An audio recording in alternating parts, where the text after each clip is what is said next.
말씀 보겠습니다. 잠언 30장 6절 말씀입니다. 같이 읽겠습니다.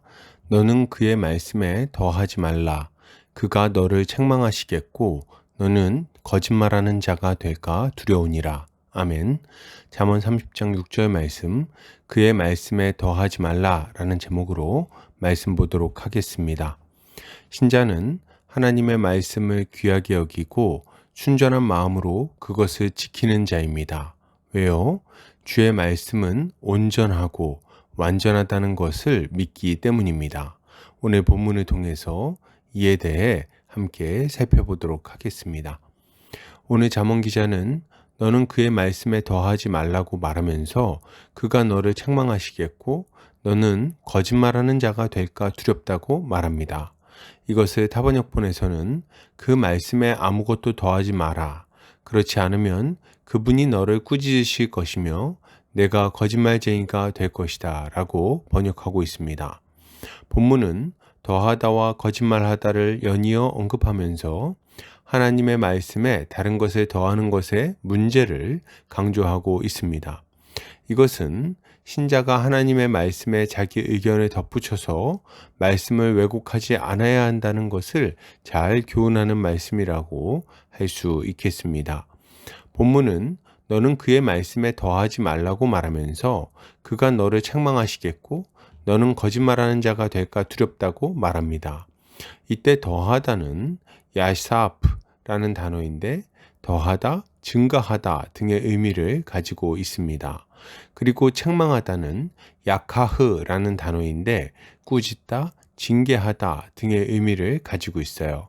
그리고 거짓말하다는 카자브라는 단어인데 거짓말하다 라는 의미를 가지고 있습니다. 이것을 정리해 보면 하나님의 말씀에 다른 것을 더하면 하나님께서 너를 꾸짖어 징계하실 것이고 너는 거짓말쟁이가 될까 두렵다고 말하고 있는 것입니다. 먼저 생각해 볼 부분은 너는 그의 말씀에 더하지 말라고 말씀하시는 부분입니다. 언뜻 생각해 보면 말씀을 전할 때 우리의 생각과 의견을 더해서 말하는 것이 말씀을 더 풍성하게 할 수도 있을 것처럼 여겨집니다. 그리고 실제로 사람들은 말씀을 전하거나 가르칠 때 자신이 깨달은 바나 그와 관련된 경험과 같이 여러 가지 이야기들을 더해서 가르치곤 하죠. 그러면 하나님은 왜 말씀에 다른 것들을 더하지 말라고 말씀하시는 걸까요? 설교나 가르침에서 예화나 예증 혹은 자신이 묵상해서 깨달은 바를 전하면 안 된다는 말인가요? 그렇지는 않습니다. 본문에서 더하지 말라고 말하는 이유는 분명합니다. 하나님의 말씀에 왜곡이 일어나지 않게 하려는 거예요. 하나님의 뜻에 자신의 생각과 의견을 더해서 본래의 뜻을 오해하도록 만들면 안 된다는 겁니다. 이것을 생각할 때 하나님의 일꾼들이 해야 할 일은 분명하죠. 그게 뭡니까? 하나님의 뜻이 무엇인지를 분명히 이해하고 그 뜻을 정확하게 전달해야 하는 것입니다. 먼저 힘쓸 일은 하나님의 뜻을 정확하게 이해하는 거예요. 문맥을 따라서 그 의미를 잘 살펴봐야 하겠죠. 그리고 바른 교리를 통해서 그 해석이 적절한지도 살펴봐야 하겠습니다. 복음의 원리를 따라 적절히 해석한 것인지, 믿음의 선진들이 믿어왔던 진리에서 벗어나고 있지는 않은지 잘 살펴봐야 하는 거죠. 그리고 이렇게 하나님의 뜻을 분명히 이해했다면 그 뜻을 정확하게 잘 전달해야 하겠습니다. 아다르고 어다르다는 말이 있어요. 우리는 하나님의 뜻을 잘못 전달하지 않도록 신중하고 사려 깊게 행동해야 하는 것입니다. 이어서 주님은 말씀에 다른 것을 더하면 책망받고 징계를 받을 것이라고 말씀하십니다. 그리고 거짓말하는 자가 될 것이라고 경고하기도 하시죠. 하나님은 왜 이렇게까지 엄하게 경고하시는 걸까요? 그 이유는 분명합니다. 하나님의 말씀에 다른 것을 더했을 때 찾아오게 될 결과가 너무 심각하기 때문에 그렇습니다. 하나님의 말씀에 다른 것에 더해서 왜곡을 가져온 대표적인 예가 바로 거짓 교사들의 예라고 할 수가 있습니다. 갈라디아 교회는 사도 바울의 가르침을 받고 믿음의 경주를 잘 하고 있었습니다. 그런데 이런 갈라디아 교회에 거짓 교사들이 찾아오자 아주 심각한 문제가 발생하게 돼요. 거짓 교사들은 예수 그리스도의 십자가 복음을 믿는 것만으로는 구원에 이를 수 없고 복을 받을 수 없다고 말했습니다. 예수를 믿을 뿐 아니라 하나님의 법인 율법도 지켜야 구원도 받고 복도 받을 것이라고 가르친 거예요. 이들은 예수를 믿지 말라고 말하지 않았어요. 그저 예수를 믿는 것에 더해서 율법도 지켜야 한다고 말했을 뿐입니다. 이 거짓 교사들의 처음 의도는 선했는지도 모릅니다. 갈라디아 사람들이 거룩한 삶을 살게 하고 싶었는지도 모르죠. 그래서 예수 믿어도 율법을 안 지키면 지옥에 간다든지, 예수 믿어도 율법을 안 지키면 복을 못 받는다든지 하는 말을 한 것입니다. 그러나 그 결과는 뭐였습니까?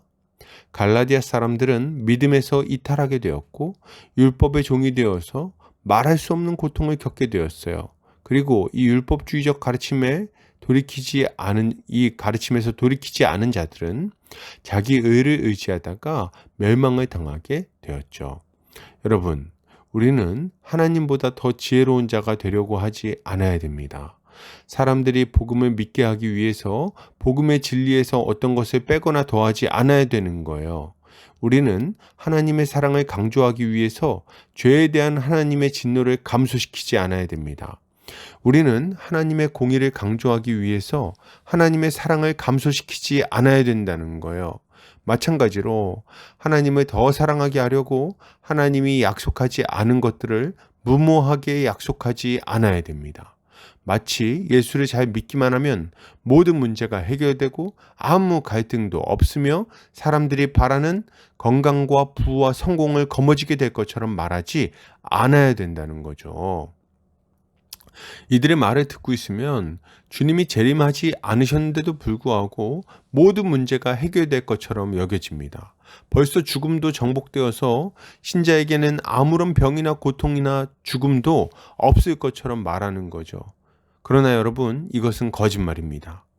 하나님께서 자신을 믿는 자들에게 주신 약속은 이 땅에서 번영하고 아프지 않고 성공하는 것이 아니기 때문이에요.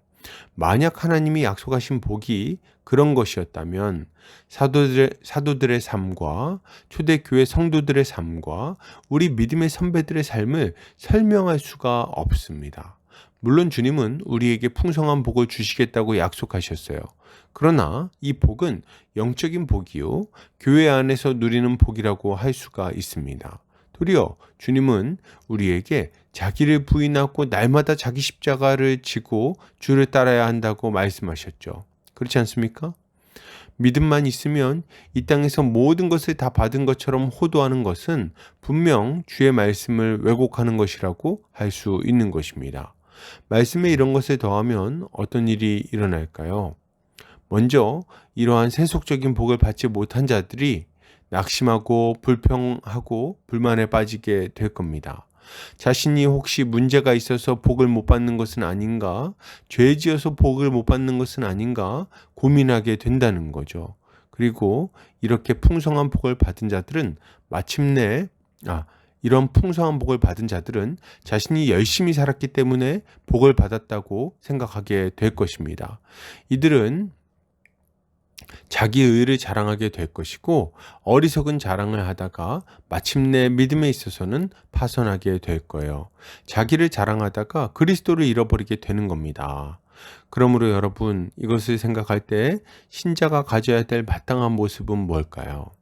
가장 먼저 신자는 복음의 진리를 따라서 하나님의 말씀을 정확하게 배워야 하겠습니다. 적당히 알아서는 안 됩니다. 분명하고 확실하게 알아서 잘못된 가르침을 전하지 않아야 되겠어요. 그리고 우리는 말씀의 권위 아래 들어가서 그 말씀의 다스림을 받아야 하겠습니다. 말씀을 내 뜻대로 이용하려고 하지 않아야 되겠어요. 나의 유익을 위해서 내게 유리한 방식으로 말씀을 써먹지 않아야 됩니다.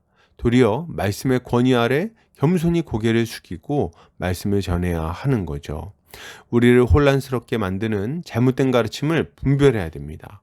우리가 빛나는 복음의 진리를 굳게 붙들고 나아간다면 우리는 말씀을 왜곡시키지 않을 수 있을 것이고 주님의 칭찬을 받게 될 것입니다. 결론을 드립니다. 여러분, 복음의 진리에 다른 말씀을 더하지 않아야 되겠습니다. 십자가의 도에서 벗어나지 않아야 됩니다. 하나님의 말씀을 자기 뜻대로 왜곡시키지 않아야 됩니다. 주님의 말씀 앞에 겸손히 고개를 숙이고 그 다스림 안에 들어가야 하겠습니다. 이것이야말로 신자의 마땅한 모습입니다. 오늘도 주님의 지혜로 승리하는 성도님들 되시기를 주의 이름으로 축복합니다.